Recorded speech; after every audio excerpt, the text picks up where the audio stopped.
Hello बच्चों, let's see this question से which of the following statement is are correct? Incorrect. Noble gases have large positive electron gain enthalpy. The B option is electron gain enthalpy become more negative with increase in atomic number across a period. The C option is the effective nuclear charge increases from left to right across a period. And the D option is the process of adding electron to the atom always be endothermic. So the key concept for this question is electron gain enthalpy, और इसे आप बोल सकते हैं energy release when an electron is added to isolated gaseous atom is known as electron gain enthalpy.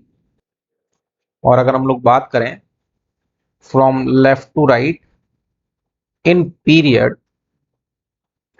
आपका atomic number बढ़ता है और इफेक्टिव न्यूक्लियर चार्ज भी बढ़ता है, क्योंकि साइज आपकी जो है इसकी वजह से इफेक्टिव न्यूक्लियर चार्ज की वजह से कम होती है, तो इलेक्ट्रॉन गेन एंथैल्पी की वैल्यू भी जो है वो बढ़ती है। और अगर टॉप टू बॉटम हम लोग बात करें इन ग्रुप, तो नंबर ऑफ शेल इंक्रीज करते हैं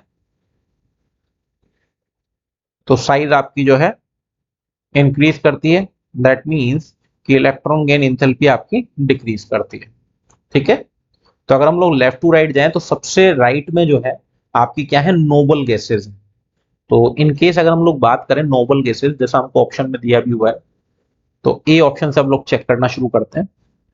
तो in case of noble gas आप बात करें अगर उसमें आपको इलेक्ट्रॉन क्या करना है, ऐड करना है, तो have large positive electron gain enthalpy.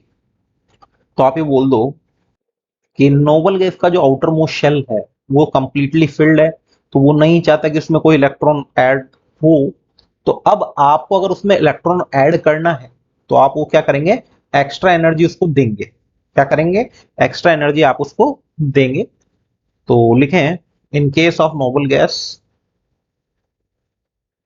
In case of noble gas gases, noble gases resist the addition of electron, the addition of electron and extra electron या required extra energy।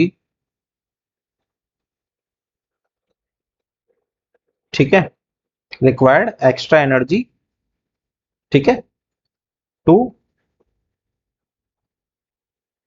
bind।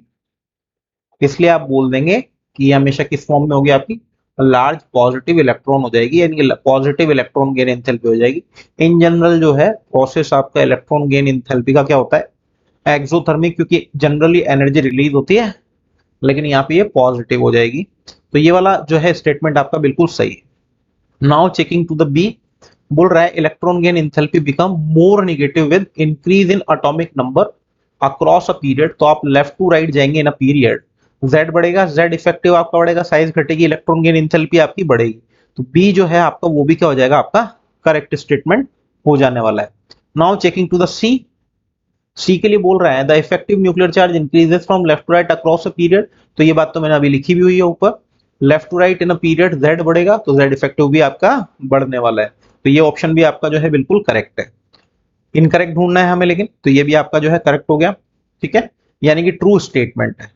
Checking to the D1, बोल रहा the process of adding electron to the atom always be endothermic. तो यहां से देखें कि मान लीजिए कोई ए है, आइसोलेटेड गैसियस एटम, इसमें अगर इलेक्ट्रॉन ऐड किया जाता है तो यहां से इसके अंदर जब हम लोग जोड़ते हैं तो यह आ जाएगा ए नेगेटिव गैसियस में, और x किलो जूल एनर्जी यहां से पर मोल निकलने वाली है। और ये रिप्रेजेंट करती है कि डेल्टा एच आपका क्या हो जाएगा, नेगेटिव। दैट मींस की प्रोसेस आपका हो जाएगा एक्सोथर्मिक।